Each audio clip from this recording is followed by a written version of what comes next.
Смотрите в программе, как в условиях пандемии осенней хандры поддерживать свое ментальное состояние. Психологи дали несколько советов. Сквер ямщиков, землеустройство и проект на озере Талая. Архитекторы рассказали о реализации проекта «Комфортная городская среда». Якутская епархия сегодня отметила 150 лет. В храмах прошли торжественные литургии, а прихожане рассказали свои истории, как пришли к Богу.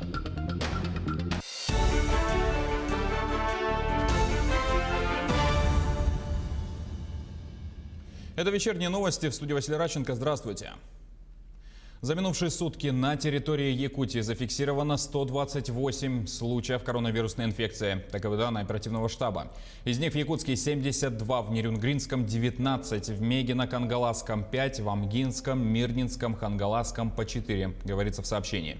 Также в Верхневилюйском, Татинском, Усть-Майском и Чурапчинском районах зафиксировано по 3 заболевших, в Сунтарском, Усть-Алданском по 2, в Верхоянском, Жиганском, Намском и Аймиконском по 1 случаю. За сутки в регионе от коронавируса скончалось 2 человека.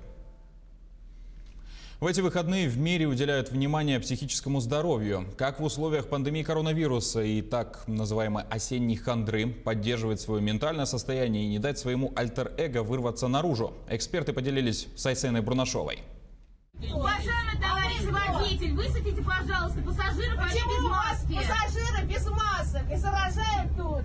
Когда утро не задалось. На видео 2 пассажирки московской наземки резко выражают свое недовольство, буквально требуя у водителя автобуса высадить людей без защитных масок. О необходимости ношения этого аксессуара, конечно, знают все, но де-факто многие правила не придерживаются. В этой ситуации эксперты видят не просто нарушение масочного режима, но и эмоциональный дисбаланс у пассажиров.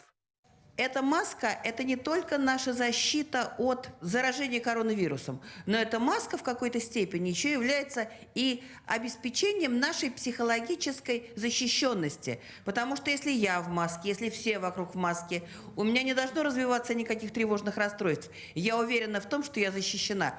Перепады настроений, панические атаки, обострение хронических заболеваний – это симптоматика, характерная для осени. Именно в эту пору шкала жалоб на здоровье резко идет вверх, делятся с нами эпидемиологи. Шествующий по миру COVID-19, конечно, тоже влияет на настроение людей. Ни для кого не секрет, что наше психическое здоровье влияет на уровень нашего иммунитета. То есть, когда вы находитесь в постоянном стрессе или вас что-то огорчает, вы сразу же ловите любую инфекцию на себя. Как с этим бороться? Отгоняйте от себя плохие мысли, занимайтесь физическими упражнениями, дышите воздухом, питайтесь, все будет нормально. А еще здоровый сон, благоприятная среда и правильное окружение во время осенних недомоганий. Корректировка образа жизни пойдет только на пользу. Ну и, конечно, использование защитной маски позволит не только не заразиться респираторными инфекциями, но и обеспечит и вам, и окружающим психологический комфорт в период пандемии коронавируса. И маска создает тот самый барьер, который не пропускает эти вирусы, и с вероятностью около 80% вы не заболеете. А когда носите маску и вы, и окружающие вас люди, практически разрывается этот механизм передачи, и мы друг друга не заражаем. Ну и в том числе не заболеваем сами. Айсена Бурнашова, Виктор Олесов, Москва, Якутск. В ближайшие дни снег станет причиной образования гололеда и, как следствие, увеличится риск возникновения дорожно-транспортных происшествий. Так в Алдане еще в пятницу столбик термометра днем держался на отметке в плюс 10 градусов. В субботу пошел дождь, который впоследствии сменился снегом. Сегодня сугробы там местами достигли 15 сантиметров. На дорогах от тепла автошин он ожидаемо тает, и уже скоро асфальт покроется коркой льда, так как ночью обещают минус 5, минус 8 градусов. Снег выпал и в других районах: в Чурапче, Амге, Хангаласском районе. Говоря о прогнозе в столице, то согласно информации портала Гисметеа, сегодня и завтра ночью, а во вторник весь день в Якутске также ожидается снегопад, что приведет к такому же опасному эффекту на дорогах, как и в Алдане. ГИБДД напоминает, что автолюбителям необходимо вовремя сменить резину на зимнюю, соблюдать скоростной режим, контролировать заносы и, главное, следить, чтобы и водитель, и пассажиры были пристегнуты ремнями безопасности. Согласно исследованиям, даже в машинах, оборудованных подушками безопасности, ремни снижают риск получения травмы в несколько раз. Сразу несколько мостовых переходов открыли на этой неделе в Якутии. Первый на границе Верхневилюйского и Нюрбинского районов. Его ввели раньше срока. Второй в Сунтарском районе. Он проходит через реки Сасыр-Юрях и Улахан-Мугур. Длина 25,5 метров с устройством 4 водопропускных труб. Третий мост соединил два берега реки Малая Батуобия в Мирнинском районе. Длина 191 метр. Все три перехода решили многолетнюю проблему этих районов с отсутствием круглогодичного транспортного сообщения. Больше никаких паромов, опасных наплавных сооружений и невозможности перебраться на другой берег весной и осенью. В любое время можно пересечь границы районов по комфортному асфальтовому покрытию с прочным металлическим каркасом. Особенно этому событию рады компании, занимающиеся перевозками, а также работающие в сфере строительства. Я, как житель Верхневилюйского района, рад строительству моста через речку Тюкен. Это дает нам возможность круглогодичного общения с нашими соседями. Во-первых, это Нюрбинским районом, Сунтарским районом. География наша открывается.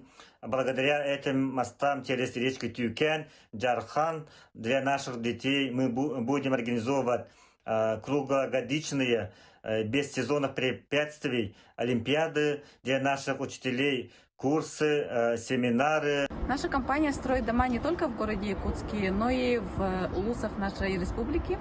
И сейчас мы очень рады, что на западе нашей республики появились новые мосты, и теперь можно круглогодично перевозить стройматериалы. Нам будет очень удобно. Федеральный проект формирования комфортной городской среды продолжают реализовывать в Якутии. К примеру, в столице в этом году 3 объекта. Благоустраивают сквер ямщиков на улице Чернышевского, строят сквер к 250-летию землеустройства на улице Дзержинского, а самым крупным считается проект на озере Талое. С архитекторами пообщалась наш корреспондент Елизавета Васильева. Объект на озеро Талое самый масштабный как по объему работ, так и по финансам проект программы формирования комфортной городской среды. За 2 года укрепили берег, построили мост с амфитеатром, арочное сооружение и смотровое пространство со скамьями. Работы еще не завершены, на место уже популярно среди населения. Красивый вид на озеро, удобные скамейки. В прошлом году мы порядка 90 миллионов потратили на подготовку, потому что там габионные конструкции, берегоукрепления. И в этом году тоже большая сумма ушла уже на то, чтобы вот сейчас входная группа, брусчатка, то есть полностью весь объект мы планируем завершить. Сейчас буквально в эти дни последние мокрые работы будут проведены, это асфальтирование велосипедной дорожки. И там уже останется доведение работ по металлу, по освещению, в принципе, тоже на стадии завершения. Не менее интересный объект строят по улице Дзержинского. Это сквер, посвященный 250-летию землеустройства. Здесь, помимо скамеек и памятника, будут работать теплые торговые павильоны. Конечно же, планируется озеленение. Кроме этого, дабы дополнить пространство, на средства спонсоров установили необычную детскую площадку. Первую в Якутске с подобным металлическим комплексом. Важную роль при задумке проекта сыграли молодые архитекторы Центра компетенций по вопросам городской среды «Лето». Очень много общаемся с жителями, именно что они хотят видеть именно здесь. Вот. Или детскую площадку, или сквер, или памятник какой-нибудь. Поэтому у нас более-менее в этом году как-то ошибок меньше. Мы именно хотим такое современное, качественное оборудование во всех дворах. Центральная площадь в Жатае, парки в Нюрбе, Бердигестяхе, Ленске, Нерюнгри, сквер в Алдане, строительство набережной в Покровске. Вот перечень объектов в рамках программы формирования комфортной городской среды. Всего на ее реализацию в республике в этом году направили более 347 миллионов рублей. При этом важно понимать, что недостаточно привлечь деньги и построить красивые и нужные места. Необходимо их бережно содержать. И здесь уже ответственность на каждом из нас. Елизавета Васильева, Джулс Накентьев, Якутск. Сегодня в Преображенском соборе Якутска совершили божественную литургию в честь 150-летия учреждения Якутской епархии. Ее провел митрополит Воскресенский Дионисий, управляющий делами Московской патриархии. Литургию благословил святейший патриарх Кирилл. Православие пришло в Якутию в 1640 году с мореплавателем Семеном Дежневым. С тех пор начались обряды крещения, а сегодня в ногу со временем перед церковью стоят новые задачи. В торжественном мероприятии сегодня участие принял и глава Якутии. Благодаря православию выросла и получила образование первая волна якутской интеллигенции. Благодаря православию появились школы в нашей Якутии. И огромная роль вот именно в культурном просвещении, та толерантность, которая всегда была присуща Русской Православной Церкви, она сегодня присуща благодаря этому и всему нашему обществу. И сегодня мы очень высоко ценим работу Якутской епархии, направленную на дальнейшее развитие нашего общества, его духовной составляющей. И я искренне благодарен владыке Роману за ту огромную роль, за ту огромную работу, которую он делает во благо развития всего нашего якутского общества. И уверен, что, конечно же, этот праздник, 150 лет Якутской епархии, это повод как раз нам задуматься о роли православия в развитии нашей Якутии и подумать о том будущем, которое мы должны построить здесь, у нас в республике. О том, чем сегодня живет и дышит якутская епархия, расскажет Анна Васильева.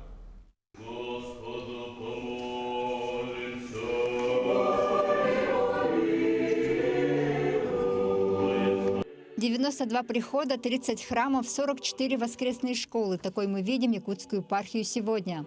А начиналось все в далеком 1869 году, когда указом императора Александра III в суровом северном краю была учреждена Якутская Вилюйская епархия. Этот важный для не только христианского, а просвещения в целом этап для республики прошел при активном участии святителя Иннокентия Вениаминова, просветителя Сибири и Америки. Сколько он приложил трудов миссионерских, сколько он объехал не только по самим местам проживания Саха, но и сколько он общался с малыми народами, это, конечно, неоценимый вклад. Святитель Иннокентий поставил свои задачи, чтобы, во-первых, были священники из местных жителей, что очень важно. И в первую очередь это важно в связи с тем, что люди должны слышать молитву на родном языке. Действительно, перед лицом Бога все равны. В церкви не имеют значения ни национальность, ни пол, ни возраст, ни социальное положение верующих. Считается, что в трудные годы народу становится в разы больше. Ведь главная задача епархии – вселить в сердца прихожан христианские ценности, веру, надежду и любовь. Это много дает, это сил дает, терпения, в жизни оптимизма дает, очень большого. Так что дай Бог, чтобы всех у вас было такое же. В рамках юбилейных торжеств в Национальном художественном музее в Якутске открылась уникальная выставка коллекционных икон. Их оказалось не так много. Всего представлено более 20 произведений иконописной живописи. Однако ценность каждой в том, что экспонаты – это чья-то семейная реликвия. Какую-либо родовую икону, переданную по наследству, или икону, с которой связаны какие-либо личные события, дать для всеобщего обозрения, для того, чтобы через это видение мы смогли сложить впечатление о домашней молитве, о домашней церковной культуре якутян. Сегодня по всей республике совместными силами епархии и прихожан восстанавливаются храмы и монастыри, переводятся на якутский язык священные книги, действует духовная семинария. И вот уже 150 лет ни на один день не останавливается просветительская и миссионерская деятельность Русской Православной Церкви в Якутии. Анна Васильева, Джулс Иннокентьев, Якутск. Житель Якутии спас кобылу, упавшую в колею возле немигюнцев. На кадрах, попавших в нашу редакцию, видно, как лошадь уже даже не пытается подняться. После долгих раздумий, как помочь животному, мужчина принял решение поднять кобылу с помощью своего автомобиля и троса. Буквально со второй попытки ему это удалось. В конце лошадь поблагодарила своего спасителя громким ржанием, а потом и вовсе захотела пойти с ним.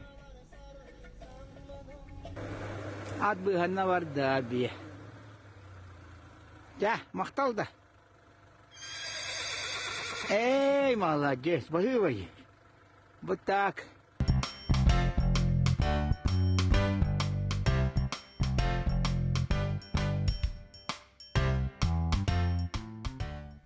На этой позитивной ноте наш выпуск подошел к концу. Спасибо за внимание и до свидания.